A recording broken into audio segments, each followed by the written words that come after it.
It was a dark and stormy night. I was taking refuge in an abandoned cabin deep in the woods. I was lost, and fear gripped my entire being.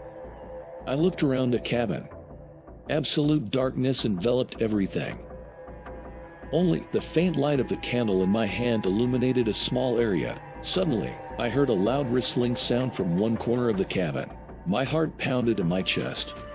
I quickly turned towards the sound, but I saw nothing. Suddenly, the cabin window swung open with a bang, and wind and rain rushed in.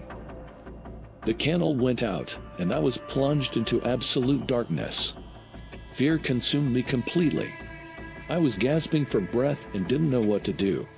Suddenly, I heard a voice in the darkness. It sounded like a moan. I slowly crept towards the sound. Suddenly, I saw two glowing eyes in the darkness. My heart stopped in my chest. A shadowy figure lunged at me. I screamed and tried to run away, but it was no use. The creature threw me to a corner of the cabin and sat on my chest. The creature wrapped its clawed hands around my throat and began to squeeze. I was gasping for breath and begging it to let me go, but it was no use. I was suffocating. Absolute darkness was closing in on me. Suddenly, I saw light at the end of the cabin. I screamed with all my might. A man with a flashlight came into the cabin. The shadowy creature, upon seeing the light, detached itself from me and fled into the depths of darkness. The man saved me.